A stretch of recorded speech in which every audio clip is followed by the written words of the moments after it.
नमस्कार, hello dear friends. This is my model number 13 जिसका नाम है the reality of dharma philosophy. So hi, I am C K means CHARNKUMAR Charan Kumar. I am host on this philosophy. सबसे पहले आपका हार्दिक स्वागत करता हूँ हमारे अपने चैनल सी के पेनाट लॉजिक इमेजिनेशन में। ये फिलोसफी हमको धर्म की उन सच्चाइयों से अवगत कराएगी जो शायद हम कभी नोटिस नहीं कर पाते।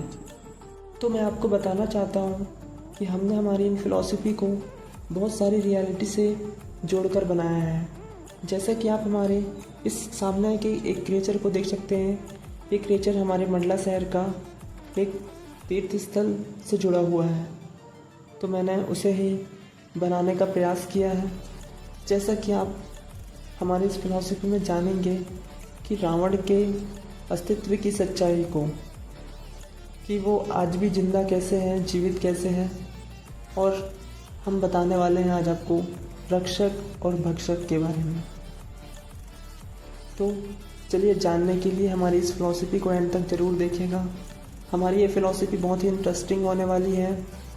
आई होप कि आपको बहुत ही अच्छा लगेगा। हमारे इन छोटे छोटे क्रिएटिव फीचरों के माध्यम से हम आपको एक्सप्लेन करने वाले हैं, तो देखिए और जानिए। तो चलिए स्टार्ट करते हैं। रियलिटी ऑफ धर्म फिलॉसफी। रियलिटी ऑफ धर्म का हिंदी मीनिंग हो जाता है धर्म की सच्चाई का जीवन दर्शन, जिसके माध्यम से हमने अपने इन छोटे छोटे क्रिएटिव इंटरेस्टिंग क्रिएचरों को तैयार किया है आपको एक्सप्लेन करने के लिए। तो जैसा कि आप यहाँ पर एक टीवी देख पा रहे होंगे जिसमें कि डिस्कवरी चैनल लगा हुआ है। ये क्रिएचर मेरा ही है जो कि मुझे ही प्रदर्शित करता है। हम कभी ना कभी ऐसे बैठ के टीवी देखते हैं, डिस्कवरी देखते हैं, तो हमने तो देखा है वहीं बैठकर हम कुछ खा रहे होते हैं। तो इस क्रिएचर के माध्यम से आपको समझाते हैं कि क्या खा रहे हैं, क्यों देख रहे हैं और क्या कर रहे हैं। टीवी में अक्सर हम जब डिस्कवरी लगाते हैं तो उसमें हम शेर और हिरण को देखते हैं, जिसमें शेर हिरण का शिकार करता है। तो मैं आपको बताना चाहता हूँ कि हम हमेशा हिरण की साइड ही क्यों रहते हैं। क्या आप बता सकते हैं? नहीं ना, मैं बताता हूँ। हम इंसानियत का ढोंग करते हैं। हम हमेशा हिरण की साइड इसलिए रहते हैं क्योंकि शेर ताकतवर है, हम उसका कुछ कर नहीं सकते, और हम इसे एक खेल के माध्यम से देखते हैं। मैं आपको बताना चाहता हूँ कि अपने मन की आंखों से देखिएगा तो आपको ये सच्चाई दिखेगी। और हम यहाँ बैठकर खुद चिकन लेग पीस खा रहे होते हैं। हम खुद तो भक्षक हैं ना, लेकिन वो एक जीव है। अगर वो शेर शिकार नहीं करेगा तो बेचारा भूखा मर जाएगा। क्या हमें कभी ये दिखता है? नहीं, हम कभी ये नोटिस ही नहीं कर पाते। लेकिन हमारे पास ऑप्शन होने के बाद भी हम मांस भक्षण करते हैं, मात्र अपने शौक़ के लिए किसी जीव को मार देना, उसके अस्तित्व को समाप्त कर देना, अपने मुंह के स्वाद के लिए या मुंह के टेस्ट के लिए। तो जिसके बारे में मैं आपको और भी इन बातों से अवगत करवाना चाहता हूँ। उसके अलावा भी हम कौन कौन से ऐसे कर्म कर देते हैं। हम गणेश जी की पूजा करते हैं, हम उनका वाहन मानते हैं मूषक को, और हमें जहाँ भी ये दिख जाए हम इसे बेरहमी से मार देते हैं। क्यों? क्या आप बता सकते हैं? हम ये सब दिखावा ही तो कर रहे हैं। हम नौ दुर्गा की पूजा करते हैं, उसे एक देवी स्वरूप मानते हैं जो कि राक्षसों का संहार करती है, और हमें वहीं एक तौर पर देखा जाए तो हम बलि के नाम पर देवी माँ बलि मांग रही है क्योंकि एक निर्जीव जीव की हत्या कर देते हैं क्योंकि वो हमें खाना है। तो मैं आपको बताना चाहता हूँ, अगर वो उसे हमें खाना है तो किसी भगवान या देवी का नाम लेकर क्यों, है कि नहीं? और तीसरा क्रिएचर हमारा यहाँ देख सकते हैं कि हम नाग पंचमी में सांपों को दूध पिलाते हैं, उनकी पूजा करते हैं, और कहीं अगर वो दिख जाए उसके अलावा हम उन्हें बड़ी बेरहमी से मार देते हैं, जला देते हैं। तो ये सच्चाइयाँ हमारे ये जीवन की है ना। मैं आपको अपने ही इन क्रिएचरों के माध्यम से समझाता हूँ कि एक हाथ से हम भक्षक बनने का बन गए हैं, दूसरे हाथों से हम रक्षक बनने का ढोंग करते हैं। जैसा कि आप यहाँ पर देख पा रहे होंगे, कुत्ते, गाय, बिल्ली, हम इन्हें रोटी खिलाते हैं। क्यों? क्योंकि हम गौ सेवक बनना चाहते हैं। ऐसा मतलब एक सेंस बन गया है कि हम ढोंग कर रहे हैं। तो मैं आपको समझाना चाहता हूँ कि समझो मेरे भाइयों, और जानो इस ढोंग की दुनिया से बाहर निकलो। जैसा कि मैं आपको बताना चाहता हूँ सच्चाई क्या है, इस पूरी दुनिया में मानव धर्म का हर व्यक्ति मेरा परिवार है। तो अगर मेरा परिवार किसी गलत मार्ग में भटकेगा तो मैं उसे सही मार्ग पर लाने का हर उचित प्रयास करूँगा, क्योंकि ये मेरा कर्तव्य है मेरे परिवार के प्रति। भले ही मैं दुनिया को ना समझा पाऊँ, लेकिन अपने परिवार को समझाने का प्रयास तो अवश्य कर सकता हूँ ना, करूँगा ही ना। सनातन ही मेरा परिवार है और सनातन ही मानव धर्म है। मानव धर्म का अर्थ है मानवता, जिससे बड़ा इस दुनिया में कोई धर्म नहीं है। हमारे लिए इतना काफ़ी है कि हम इंसान हैं, हर इंसान हमारे धर्म का है। तो मैं आपको बताना चाहता हूँ कि वो बेचारा शेर जिसे हम गलत मान लेते हैं वो सही है, लेकिन हमारे पास ऑप्शन होने के बाद भी हम किसी जीवों का भक्षण कर रहे हैं तो ये गलत है। तो मैं आपको बताना चाहता हूँ कि रक्षक बनिए। जैसा कि आप यहाँ पर देख पा रहे होंगे, हमने हमारी इस फिलॉसफी का निर्माण 3/11/2023 में किया था, 3 तारीख 11वां महीना 2023 में। तो जैसा कि आप इस मंदिर में एक क्रिएचर देख पा रहे होंगे, जहाँ मैं आपको बताना चाहता हूँ कि हम सारे दान दक्षिणा सब पुजारी और मंदिर में चढ़ा कर आ रहे हैं, लेकिन बाहर जिसे ज़रूरत है, सच में जो भूखा है, विकलांग है, दिव्यांग है, क्या हम उन्हें कुछ दे रहे हैं? नहीं ना। वही मैं आपको समझाना चाहता हूँ कि जिसे ज़रूरत है उसे दीजिए। हमारी इस फिलॉसफी का मोस्ट मोटिव यही है कि आप रियलिटी ऑफ धर्म को समझें।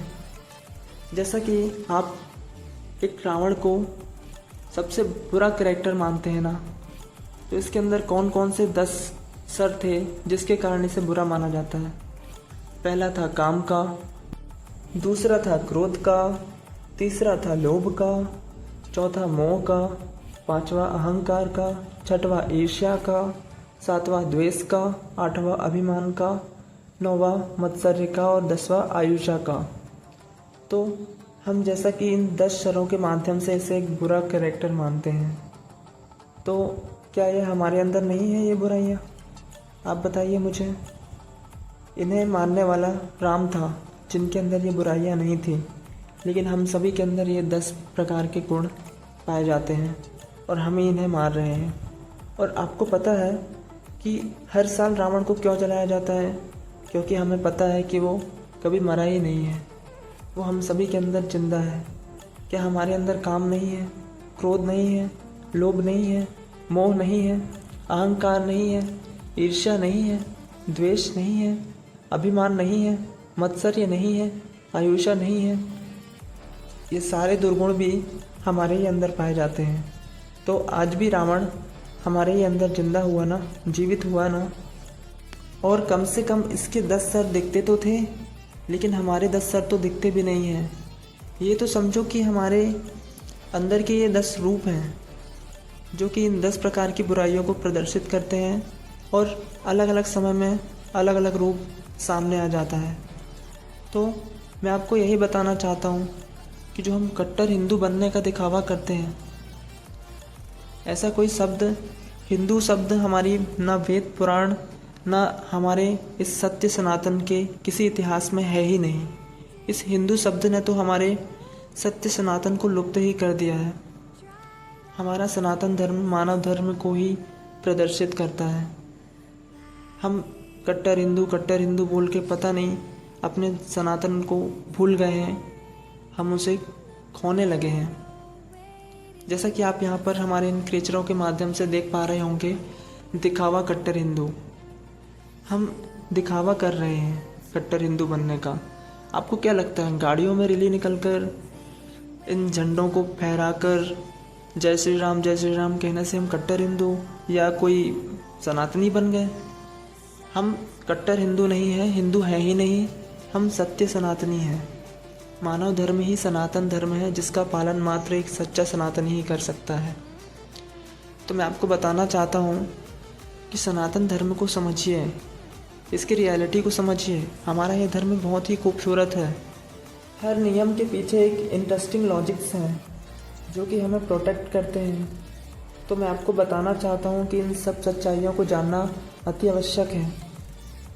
तो आप यहाँ पर हमारे तीसरे क्रिएचर के माध्यम से देख पा रहे होंगे कि ये मेरे शहर का एक तीर्थ स्थल है जिसे हम रपटा घाट कहते हैं। हमारे मंडला शहर का तीर्थ स्थल जो कि नर्मदा नदी के किनारे बना हुआ है। हमारे यहाँ की प्रसिद्ध और प्रचलित नदी है नर्मदा नदी। तो चलिए आपको एक्सप्लेन करते हैं। हमारा ये जीवन और हमारा ये धर्म बहुत सारे पाखंडवाद से जुड़ चुका है जिसे हमें सत्य के तौर पर देखकर जानना होगा। तो मैं आपको यहाँ पर दिखा सकता हूँ कि आपको एक मंदिर दिख जाएगा। ये मंदिर हमारे यहाँ के एक मंदिर को प्रदर्शित करता है जिसमें आपको एक नहाने वाला एक घाट मिल जाएगा जो कि नर्मदा नदी से जुड़ा हुआ है। बहुत नहाते हुए आपको यहाँ पर छोटे छोटे बिंदी जैसे लोग दिख जाएंगे। तो मैं आपको बताना चाहता हूँ, मैंने इस दुनिया में देखा है कि किसी को पाप के प्रायश्चित से कोई लेना देना है ही नहीं यार। सभी को नदी में नहाकर अपने पाप धोने हैं, लेकिन पाप करना नहीं छोड़ सकते। मैं आपको बताना चाहता हूँ कि नदी में नहाने से तन साफ होता है, पाप नहीं। तो जैसा कि आप यहाँ पर देख पा रहे होंगे कि पापों के प्रायश्चित के लिए सबसे सही मार्ग है परोपकार या फिर प्रायश्चित। तो हम दोनों पर ध्यान ना देकर नदी पर विश्वास कर रहे हैं कि नदी हमारे पाप धो देगी। अरे एक बात बताओ कि अगर नदी पाप धो देती तो इंसान के लिए स्वर्ग और नर्क क्यों बनाए जाते। और मैं आपको बताना चाहता हूँ कि हम मूर्ति से माफ़ी मांगते हैं। अरे मूर्ति से माफ़ी क्यों मांगते हो? माफ़ी मांगनी है तो उनसे मांगो ना जिनके साथ आपने गलत किया है।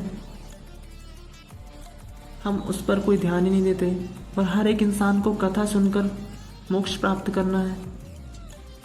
मैं आपको बताना चाहता हूँ कि प्रायश्चित ही सही मार्ग है।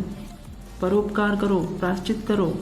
हमारे सनातन में कुछ चीज़ें और नियम इतने अच्छे हैं ना कि मुझे आज गर्व है कि हल्दी का लेप एंटीबायोटिक होता है, गोबर भी एंटीबायोटिक होता है, गोबर से घर साफ करना। लेकिन बाकी नियमों को हमें ऐसा बता दिया गया है ना कि उनमें इस समय के अनुसार सुधार की आवश्यकता है।